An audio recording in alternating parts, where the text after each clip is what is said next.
Muy bien, eso es lo que han tenido que decir de una parte, pero ahora nos vamos a ir inmediatamente a un enlace vía Zoom. No sé si ya lo tenemos, Gisela. Nosotros hemos pactado en un enlace vía Zoom a Óscar Urbiola, expresidente del Tribunal Constitucional, que está ayudando en la defensa legal a Keiko Fujimori. Bienvenido, señor Urbiola. Karina, muy buenas tardes. Muy buenos días todavía, falta poquito para que sean tardes todavía. Sí. Muy bien, entonces... Así es, todavía. Muy bien, entonces yo quisiera saber, porque lo he venido escuchando también la defensa que ha hecho Lourdes Floresnano, la conferencia de prensa, y básicamente tienen dos pilares, ¿no? El tema de los plazos y el tema de que la Constitución ampara, pues, de que se sepa y que se resguarde el voto popular. El tema de los plazos, el plazo ya no está establecido, ya no está absolutamente claro de que se cierra el miércoles a las 8 de la noche y punto, hay una resolución colgada y que hubo idas y venidas que fueron en realidad contraproducentes porque ya había un partido en marcha y no se debió cambiar las reglas de juego, pero después lo subsanaron. ¿Eso ya no está claro o hay una interpretación más? Karina, aquí se están confundiendo muchas cosas. Es cierto que el proceso electoral es un proceso sui generis, es muy especial, es perentorio porque tiene una fecha de inicio cuando se convoca y se ponen en acción los órganos que forman parte del sistema electoral, como es RENIEC, OMPE y el Jurado Nacional de Elecciones, y una fecha de término que es la proclamación de quien gana las elecciones, para luego dar ya un proceso de transferencia que también es importante tenga un buen tiempo para que esa transferencia sea ordenada y podamos tener el 28 de julio, que es la fecha límite constitucionalmente hablando, para tener un nuevo gobierno. Son plazos perentorios. Dentro de estos plazos, o dentro de este proceso que es perentorio, hay etapas que son preclusorias, o sea, que precluyen o terminan. Si se termina una etapa, se abre otra. Y esto es importante que dentro de este proceso se cumplan los términos. El término para apelar es de 3 días y los 3 días tienen 72 horas. Y le voy a decir que el sistema electoral está consagrado en la Constitución en el artículo, artículo 176 para adelante, donde se establece en el artículo 177 que el sistema electoral está integrado por estos 3 órganos que he mencionado y que, siendo autónomos, cada uno de ellos en las distintas funciones que se les encomienda, deben tener una coordinación. La Constitución utiliza la palabra coordinarán, o sea que es mandatoria la coordinación. Y esta coordinación significa que incluso los plazos de carácter administrativo, y estamos hablando en este caso de un plazo administrativo, porque el funcionamiento de la mesa de partes no es parte del término procesal para apelar. Es en todo caso la disposición dentro de la cual la administración fija un horario de atención al público que no debe ser incompatible para cumplir los plazos procesales y, en definitiva, el proceso en general en su conjunto. Y tan es así que la OMPE, ha establecido por resolución que se publicó en febrero del 2021 para el proceso 2021, elecciones generales e incluso otros procesos revocatorios que se van a llevar a cabo en los días sucesivos, el horario de atención tanto en la mesa de partes presencial como virtual hasta las 23:59 horas. ¿Y cómo es posible Muy bien, que el Jurado Nacional de Elecciones, que es el órgano jurisdiccional de cierre, no lo haga? Esto realmente es inaudito. Mire, yo tengo acá y le voy a pedir a mi producción, que estoy tratando de comunicarme con ellas vía chat, pero ya lo tienen en el WhatsApp, mi productora Gisela Magariño. Tengo yo aquí a la mano una resolución del Jurado Nacional de Elecciones, la 0363-2020 del 16 de octubre del 2020, donde se dice que son horas hábiles las comprendidas entre las 8 y las 20 horas, precisamente para los jurados electorales especiales especiales. Entonces, esto está enmarcado para este proceso electoral. Esto se supone que iba a ser, no sé si lo pueden ponchar, por favor, para que lo vea el doctor Urbiola. No, Karina, no es necesario. Quizás para el público sí. Para mí, admito, conozco esa resolución, pero esa resolución es de carácter administrativo. El análisis que se hace es desde la perspectiva constitucional. Una norma infralegal que está por debajo de la ley, porque es una resolución administrativa, no puede estar tampoco por encima de una norma constitucional que establece que el derecho al voto no se limita al derecho de depositar el voto o sufragio en el ánfora, sino debe mantenerse en todas las etapas del proceso. Y no puede establecerse una limitación. Lo que ha hecho el Jurado Nacional de Elecciones, al fijar con esa resolución un límite para la interposición de los recursos en los jurados especiales, y la prueba es de que hay un jurado que ha desconocido acertadamente esa resolución y ha dado curso a la apelación, es que no puede haber ninguna limitación para el ejercicio del derecho de sufragio, que como le digo, no se limita a depositar el voto en el ánfora, sino hasta que el jurado se pronuncie. Y el objetivo de esta argumentación es no que se favorezca a una determinada fuerza política que está en pugna. El objetivo es de que el proceso electoral sea el fiel reflejo de la voluntad popular. Y eso solo se puede constatar si es que el Jurado Nacional de Elecciones ha intervenido en todas las etapas ejerciendo el rol de fiscalización que le impone el artículo 178. Yo y quiero además, interrumpirlo con ahí criterio de conciencia. para ir entendiendo, ¿Aló? porque yo quiero interrumpirlo ahí para ir entendiendo cuáles son las bases de este pedido de parte del fujimorismo, porque también hay un... Perdón, Karina, esta argumentación yo no la hago desde el pedido del fujimorismo. Ajá. Yo esta argumentación la hago desde la perspectiva de quien pugna porque el Estado de Derecho al que aspiramos todos los peruanos sea el que prevalezca. O sea que desde yo su conocimiento no soy constitucional. defensor del fujimorismo, ni de Fuerza Popular, ni de la señora Keiko Fujimori. Desde su conocimiento constitucional. Sí, Desde su conocimiento como abogado experto constitucional. Muy bien. Entonces, acá hay un periodista de investigación, Harry Gordillo, que dice: el Jurado Electoral Especial de Huancavelica no ha pedido ningún padrón a su OEDP, de acuerdo a las resoluciones del portal del Jurado Nacional de Elecciones. Lo que ha pedido es la verificación de firmas en RENIEC de 15 miembros de mesa.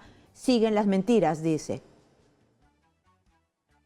No conozco esa resolución, no le puedo decir. Yo lo que le estoy diciendo es que los jurados especiales que han admitido fuera de las 8 horas estas apelaciones, creo que han actuado de acuerdo a la perspectiva constitucional, que es la que debe prevalecer sobre cualquier norma de carácter administrativo que restrinja el ejercicio de un derecho, máxime en un proceso electoral que tiene plazos tan cortos y etapas preclusivas. Ese es el razonamiento. Y creo que, Karina, es conveniente para la legitimidad del proceso. Esto no significa, Karina, decir que ya ganó Fuerza Popular o que con esto solo va a ganar Fuerza Popular.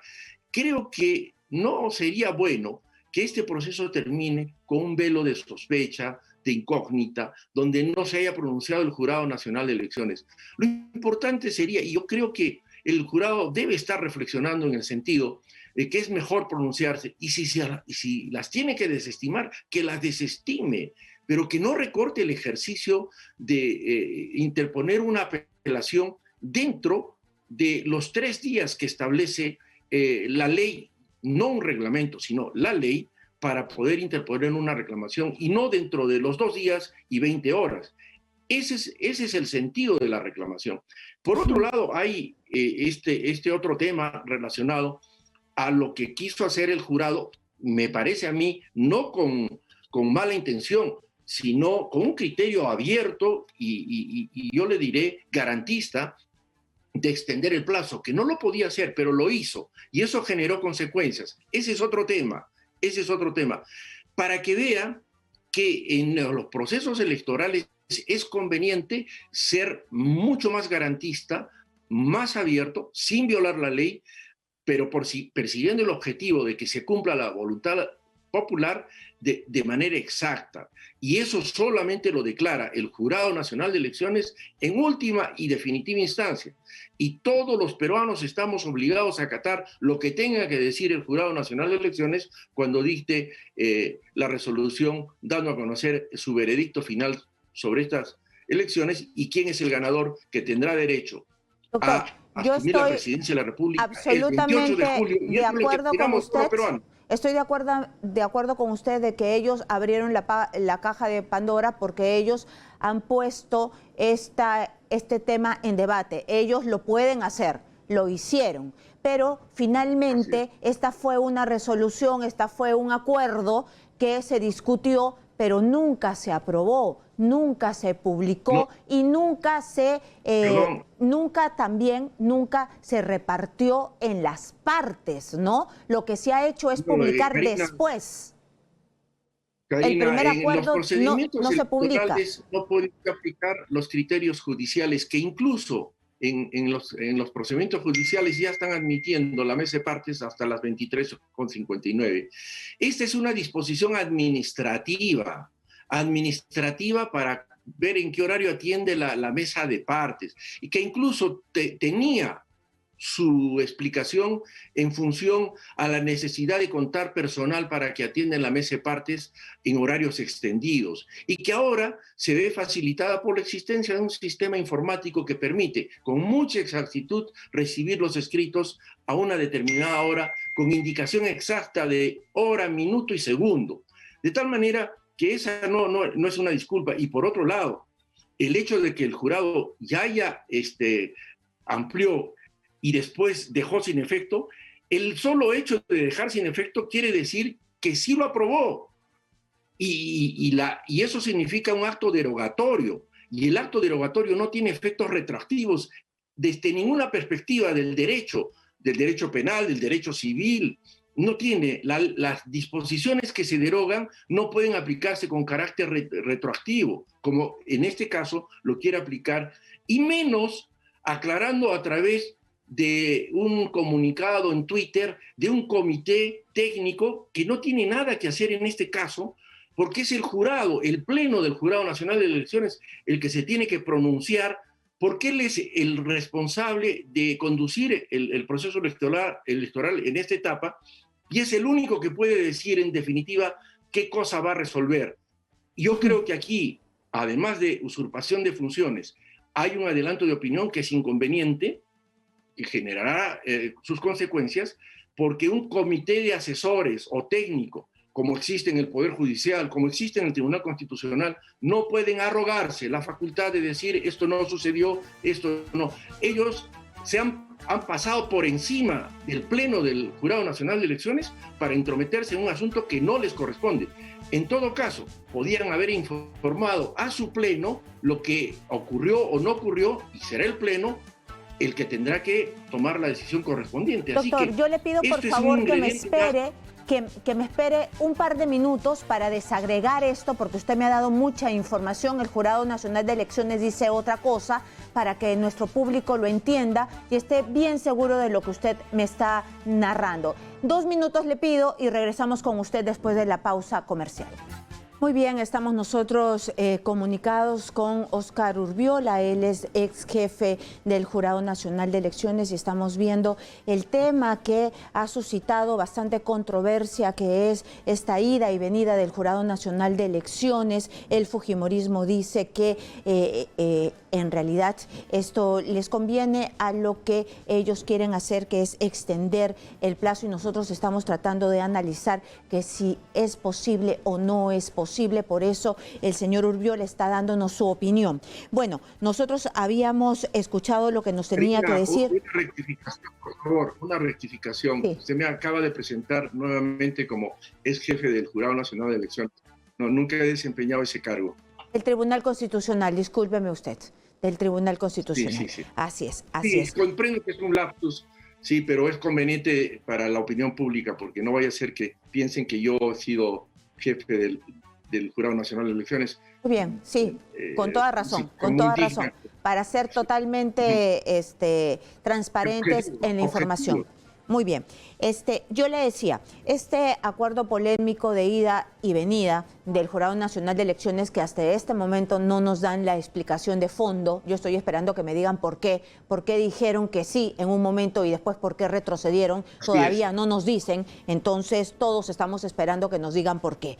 Pero en realidad lo que nos han dicho es que este acuerdo desde el Jurado Nacional de Elecciones, desde sus mismas redes oficiales, dicen que el primer acuerdo tuvo todas las firmas, es cierto, pero nunca entró en vigencia legal porque nunca se publicó ni se notificó a las partes, que esto es algo legal que se debe hacer para que los acuerdos entren en vigencia. Que esto sí se hizo para dar cuenta y publicarlo como una incidencia. Y yo pregunté, las desatinadas, las cosas, las patinadas, las tonterías, ¿se tienen que dar cuenta? Sí, por transparencia.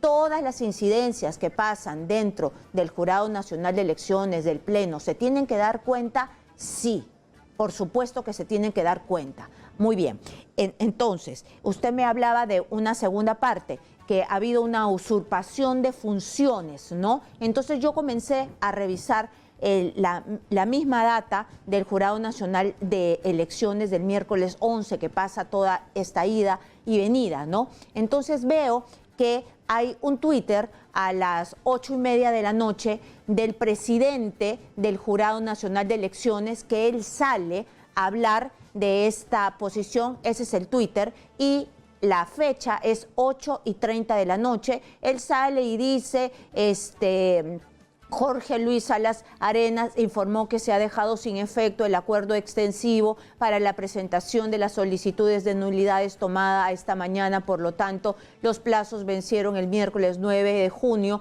a las 20 horas, ¿no? Esto es en acuerdo con todos los integrantes del Jurado Nacional de Elecciones, eso es lo que me dicen oficialmente. Media hora después sale el CM del Jurado Nacional de Elecciones dando cuenta de lo que él ha dicho. ¿Dónde está la usurpación de funciones si es que lo hacen después que él da la noticia? Hacen como una especie de nota de prensa, que es lo que hacen los periodistas, Karina, ¿no? Karina, ese es el comunicado. Veo que está usted bastante enterada del tema y tiene usted a la mano mucha información. Para hacer las preguntas tengo que enterarme y es pública, ¿no? Sí, yo sé, está bien. Eso es una responsabilidad periodística que yo reconozco en usted. Creo que es muy importante.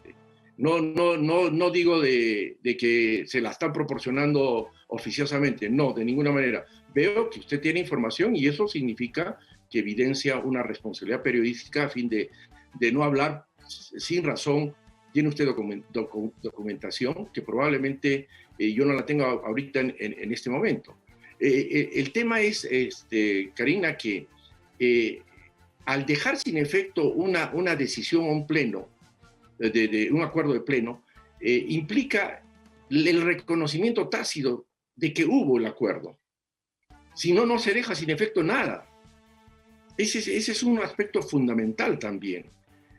Hay que tener en cuenta. En todo caso, el pleno hubiese dicho, no ha existido ningún acuerdo, o ese acuerdo se intentó hacerlo, pero no ha habido acuerdo. No, dejaron sin efecto, que quiere decir que así sea por minutos estuvo el acuerdo vigente. Y no sé cuántas solicitudes habrán ingresado mientras estuvo vigente. Ese es el tema, Karina. Ese es el tema.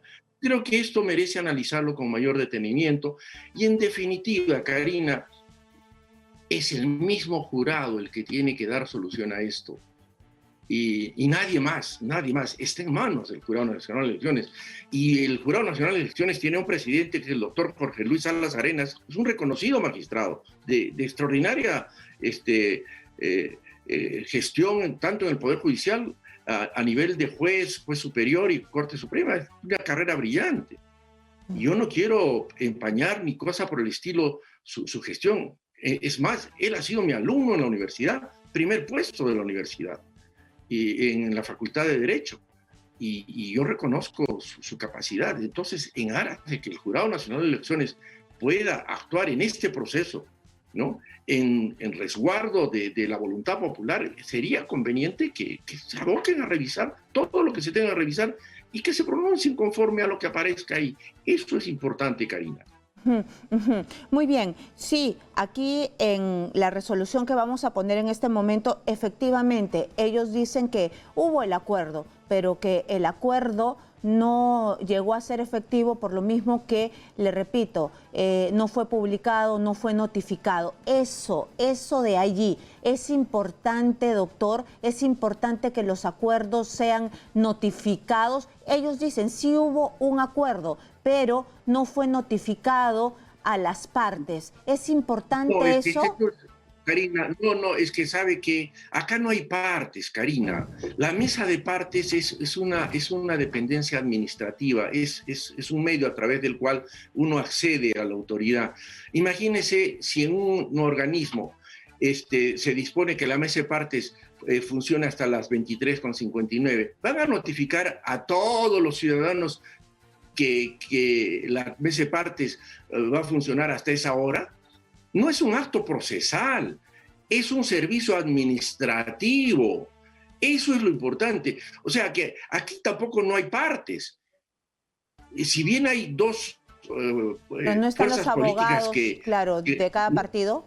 no son partes, son dos que se llama agrupaciones que están participando en el proceso y que también podría haber otras entidades que no están en la segunda vuelta, pero que quisieran hacer ingresar algo para valer su derecho. Es mesa de partes, no es el proceso en sí. Para el proceso hay que tener en cuenta el término de 3 días, que eso sí hay que respetarlo y que no debía haberse ampliado. Ojo, pero esos 3 días tienen que ser 3 días efectivos, como lo ha hecho la Oficina Nacional de Procesos Electorales. Eso es lo que yo sostengo, Karina. Eso es lo que yo sostengo, de tal manera que yo creo que lo que se ha presentado por lo menos hasta las 23:59 debe revisarse. Debe revisarse. ¿Usted cree, porque yo he escuchado a muchos especialistas, ¿no? Y los especialistas dicen que para hablar de un fraude y para tener así al país en vilo, porque lo tenemos así porque tenemos una sospecha de un fraude, ¿no? O al menos una gran parte del país tiene la sospecha de un fraude en mesa, ¿no?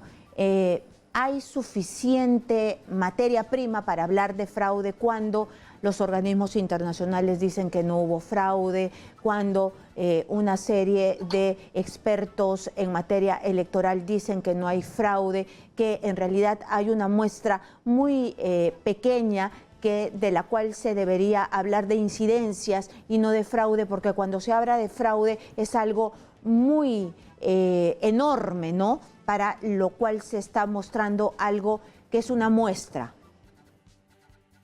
Karina, tiene usted toda la razón. Yo en ningún momento he invocado fraude y no podría atreverme a hacerlo, porque en principio yo no he entrado a conocer las causales de nulidad por fraude que se esgrimen. Me he enterado de que algunas están vinculadas a supuestas falsificaciones, otras a intervención de personeros que son familiares, perdón, no personeros, miembros de mesa que son familiares, y otras vinculadas a discrepancias en el número de votantes y los votos computados. No sé, yo no puedo atreverme a decir que ha habido fraude, nunca lo he mencionado.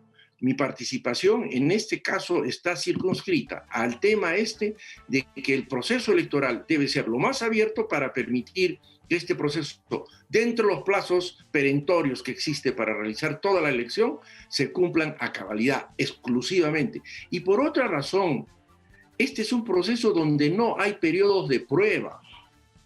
Pero hay que tener en cuenta también, Karina, que la Constitución en el artículo 181 establece que el Jurado Nacional de Elecciones es un jurado, es un tribunal de conciencia, resuelve los hechos con criterio de conciencia. Ningún tribunal en el Perú, ni el constitucional, tiene tan amplia posibilidad de determinar un fallo.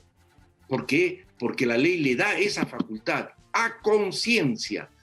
Y entonces, justamente porque la Constitución le dice eso, y le voy a leer el artículo, Karina, es importante, dice, el Pleno, artículo 181, el Pleno del Jurado Nacional de Elecciones aprecia los hechos con criterio de conciencia. ¿Esto qué quiere decir? Es en realidad la facultad más amplia. Ningún tribunal ni juzgado en el Perú actúa con esa amplitud de conciencia. Es decir, podría el jurado decir, yo en mi conciencia esto es fraude, esto no es fraude, y se tiene que acatar. Eso es importante tener en cuenta. Por lo tanto, el Jurado Nacional de Elecciones tiene la facultad para analizar, y lo debe hacer, estos expedientes donde se está invocando fraude, para decir esto no es, esto sí es. Y con eso llegaríamos a un resultado que nos va a permitir reconocer ese fallo, y por otro lado nos va a permitir aceptar la legitimidad de quien salga elegido, para que a partir del 28 de julio podamos iniciar una nueva etapa. Karina, eso es. Aquí el abogado Luciano López ha colgado en su Twitter, yo me imagino que usted no lo ha visto, es una resolución del TC, expediente, bueno, que no sé si se va a acordar usted por el número de expedientes tantos que ha visto, el 05448. Sí, lo conozco, es el que ha mencionado Karina, lo conozco. Muy bien. Es el que mencionó el Jurado Nacional de Elecciones, pero... Aquí dijo que los plazos son preclusivos e inamovibles. Así es, claro, pero está hablando de cada una de las etapas. Aquí, la hora de atención de la mesa de partes no es una etapa, no cierra una etapa. Yo creo que el doctor Luciano López, a quien yo respeto, considero, y es un profesional muy acertado, ¿no? No ha analizado de que esa sentencia del tribunal que yo he firmado habla justamente de la preclusión de las etapas, pero que es totalmente inapropiada, y como yo lo he expuesto ya en los argumentos que he proporcionado y que van a llegar al Jurado Nacional de Elecciones para justamente ver este tema de la atención en la mesa de partes, ¿no? Que esa sentencia no es aplicable para este caso, reconociendo de que los procesos son perentorios y además con etapas preclusorias, o sea, precluyen. Eso sí, ahí no se ha descubierto la pólvora, realmente. Muy bien, tengo dos últimas preguntas finales para terminar de comprender el tema.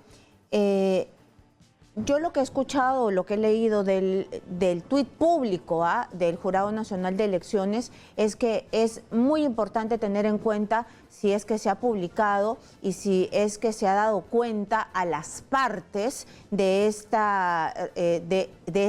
acuerdo que invocan, pues, no una de las partes. Solamente quiero que usted me precise. ¿Usted sabe si notificaron a los partidos de este primer acuerdo que después se echó abajo? ¿Los notificaron? No me consta, no lo he pedido, porque yo considero de que no es necesaria esa notificación. Ese es un acto administrativo que incluso el jurado debió haber dicho, la mesa de partes atiende de tal hora a tal hora, y bastará que cuelgue un Twitter para decir se brindan estas facilidades, porque ese es su deber. No es un acto procesal que anule el procedimiento, porque lo procesal es que se respete el término de 3 días. Pero por Twitter se puede hacer eso, porque nosotros hemos visto, por decir yo, ¿no? Es un aviso. Mire, Karina, si usted va a una repartición pública, incluso de la fiscalía y todo eso son muy... tal hora. Eso no es un acto procesal. No es un acto procesal. No es un acto procesal. Lo ratifico. No es un acto procesal.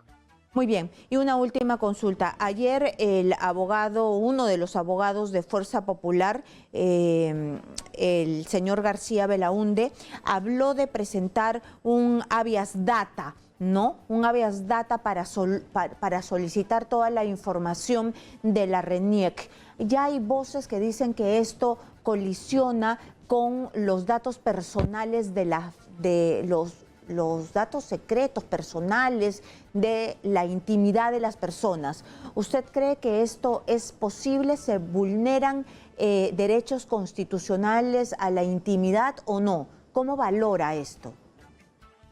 Mire, Karina, en nuestra Constitución, la del 93, a diferencia de la del 79, ha introducido una innovación que me parece a mí es muy valiosa para el sistema democrático, que es el de haber incorporado dentro de los procesos de la libertad, así se conocen, ¿no?, al habeas data y la acción de cumplimiento, que se adicionan a la acción de amparo y al habeas corpus que existían antes de la Constitución de 93.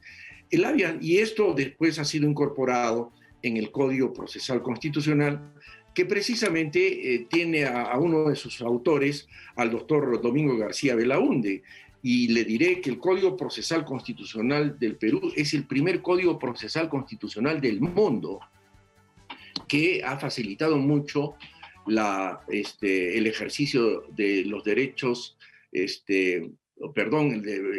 ejercicio de las acciones para garantizar los derechos consagrados en la Constitución. Y este capítulo del habeas data incluso ha sido muy defendido por el doctor Domingo García Belaúnde, de tal manera que la autoridad académica y doctrinaria que él tiene respecto a este proceso es muy grande. Yo no me voy a atrever a cuestionar que si él ha sugerido un habeas data, pero sí debo decirle que el habeas data no tiene que hacer absolutamente con el desarrollo del proceso electoral en manos del Jurado Nacional de Elecciones. Es un proceso constitucional que se tiene que seguir ante el juez constitucional que corresponda, en este caso al juez constitucional de Lima, donde se le pide una información que está en manos de una entidad pública, en este caso de la OMPE, y el juez tendrá que ver si esta solicitud está encuadrada dentro del ordenamiento jurídico y si es atendible o no.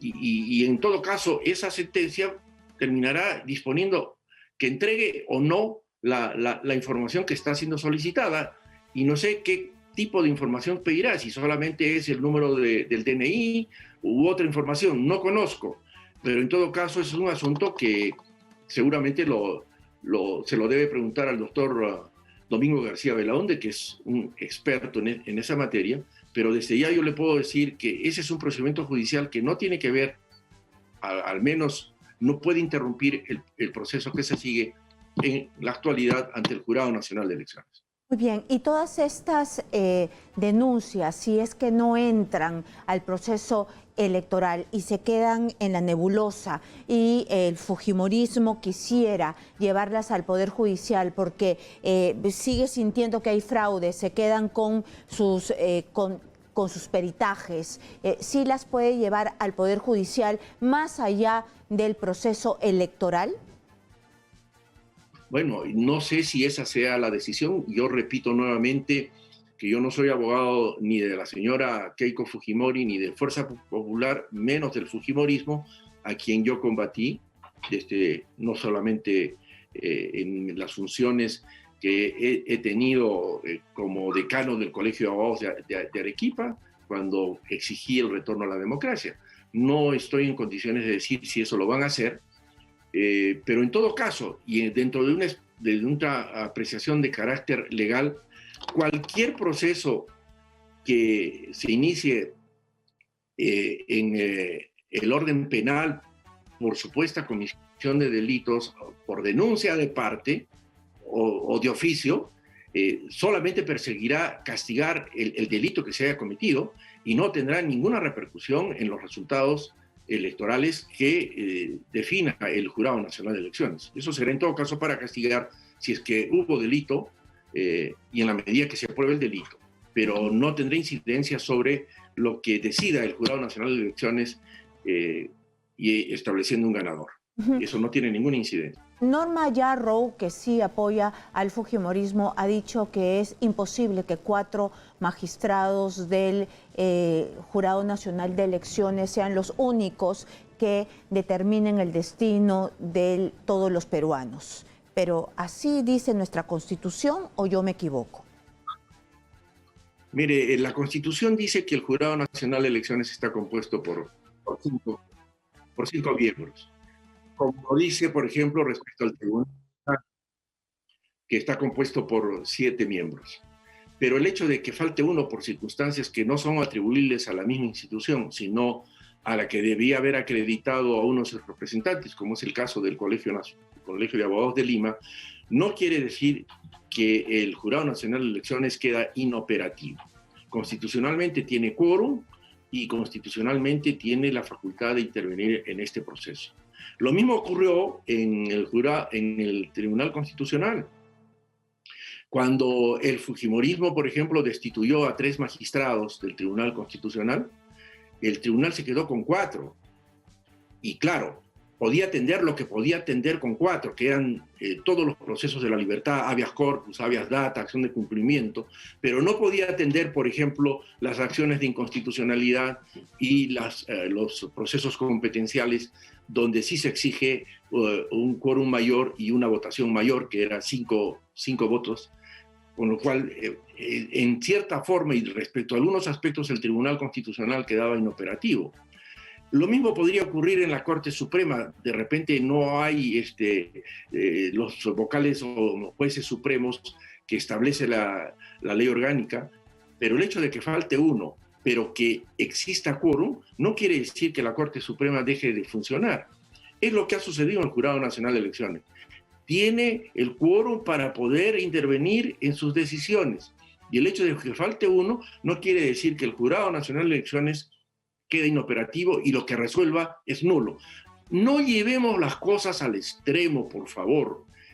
Yo creo que tenemos que ser bien mesurados para que las opiniones que se dan estén dentro del ordenamiento jurídico. El Estado de Derecho es muy importante en nuestro sistema democrático y no agreguemos ingredientes que alteran más y confunden más a la población. Decir que el jurado no puede funcionar con 4 me parece una barbaridad. Una última consulta, muy pequeña, porque usted me ha repetido varias veces que usted no está aquí representando al fujimorismo. Sin embargo, durante varias conferencias de prensa yo he escuchado a la misma Keiko Fujimori diciendo, agradeciendo que usted está, que es casi parte del equipo legal del fujimorismo, le agradece públicamente por estar de su lado.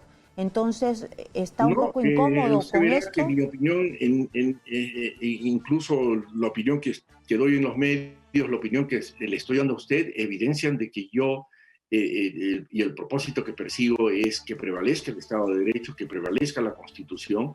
Yo he aceptado aportar argumentos para que el Estado de Derecho, para que la función del mismo Jurado Nacional de Elecciones se encauce por el Estado de Derecho y podamos tener un resultado electoral acorde a la voluntad popular. Eso es lo que me motiva. La prueba es de que incluso yo no he participado en la conferencia de prensa que han convocado y si la señora Fujimori ha dicho que yo me integro al equipo, lo que ha querido decir es que estoy dentro de los que opinan que el Estado de Derecho debe ser defendido en el Perú y por eso es que yo sostengo que yo no defiendo ni a Fuerza Popular ni a la señora Keiko Fujimori, sino lo que yo pretendo es que aquí en el Perú impere el Estado de Derecho. Y creo que en esta entrevista que usted me está haciendo, creo que usted claramente debe percibir que esa es mi intención. Y estoy seguro que quienes nos están viendo y escuchando a través de su medio entenderán de que es así. Porque yo no tengo un sesgo político, y menos aún teniendo una trayectoria en la que incluso, habiendo sido diputado por Arequipa, no solamente fui víctima de un golpe de Estado, sino que además yo ejercí la defensa del Estado de Derecho y he pretendido siempre retornar al sistema democrático, y así lo hice desde que, después de ser diputado, asumí el cargo de decano del Colegio de Abogados de Arequipa, donde luché porque se retorne la democracia. Muy bien, doctor, ha quedado clarísimo. En esto no tengo que hacer mayor esfuerzo porque mi trayectoria... Muy bien, ha quedado clarísimo. Yo le he hecho esta última pregunta para que quede remarcado y muy claro para todos los que no lo habían entendido. Fue Óscar Urbiola, muchas gracias por la deferencia, por estar aquí y explicándonos cuál es su posición. Gracias, Karina, y debo resaltar su profesionalismo en el periodismo, porque eso es importante, la labor del periodismo y sobre todo de quienes hemos tenido una alta responsabilidad como la que yo he tenido como presidente del Tribunal Constitucional, me obliga primero a mantener el juramento de respetar la Constitución. Ese es un juramento que no es temporal. Si bien es necesario para ejercer el cargo, es un juramento que no tiene término, es de toda la vida. Y creo que esa digamos, situación me obliga a mantener siempre una línea que es muy delgada entre lo jurídico y lo político, que a veces es mal entendida. El hecho de que yo haya salido a defender el Estado de Derecho no quiere decir que defienda la postura de la señora Keiko Fujimori, sino que considero que mi país debe permanecer en el Estado de Derecho, debe permanecer en un sistema democrático ante situaciones que son evidentes respecto al peligro en el que está o estaba. Ojalá que esto se despeje pronto. Y esa es mi intención. Muy bien, muchísimas gracias y lo espero tener pronto nuevamente aquí en Las Cosas por su Nombre. Con el mayor gusto, Karina, con el mayor gusto, porque veo su profesionalismo y creo que es importante que Perú tenga ese tipo de periodismo. Muchas gracias. Muchas gracias.